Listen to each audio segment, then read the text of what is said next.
एक आदमी ने बहुत ही खूबसूरत लड़की से शादी की। शादी के बाद दोनों की ज़िंदगी बहुत प्यार से गुजर रही थी।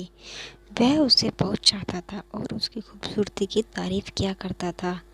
लेकिन कुछ महीनों के बाद लड़की चर्म रोग से ग्रसित हो गई और धीरे धीरे उसकी खूबसूरती जाने लगी।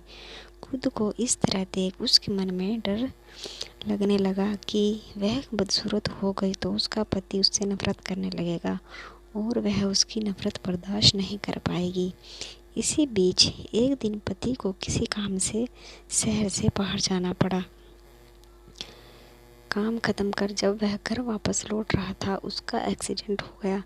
एक्सीडेंट में उसने अपनी दोनों आंखें खो दी, लेकिन इसके बावजूद भी दोनों की ज़िंदगी सामान्य तरीके से आगे बढ़ती रही। समय गुजरता रहा। अपने चर्म रोग के कारण लड़की ने अपनी खूबसूरती पूरी तरह गंवा दी। वह बदसूरत हो गई, लेकिन अंधे पति को इस बारे में कुछ भी नहीं पता था, इसलिए इसका उनके खुशहाल विवाहित जीवन पर कोई प्रभाव नहीं पड़ा। वह उसे इसी तरह प्यार करता रहा। एक दिन उस लड़की की मौत हो गई। पति अब अकेला हो गया था। वह बहुत दुखी था। अब उस शहर को छोड़कर जाना चाहता था। उसने अंतिम संस्कार की क्रियाविधि पूर्ण की और शहर छोड़कर जाने लगा।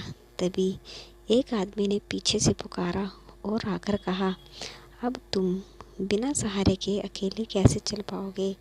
इतने साल तो तुम्हारी पत्नी तुम्हारी मदद किया करती थी। पति ने जवाब दिया, दोस्त, मैं अंधा नहीं हूँ। मैं बस अंधा होने का नाटक कर रहा था, क्योंकि मेरी पत्नी को पता चल जाता कि मैं उसकी बदसूरती देख सकता हूँ तो उसे उसके रोग से ज़्यादा दर्द होता। इसलिए मैंने इतने साल अंधे होने का दिखावा किया। वह बहुत अच्छी पत्नी थी। मैं बस उसे खुश रखना चाहता था।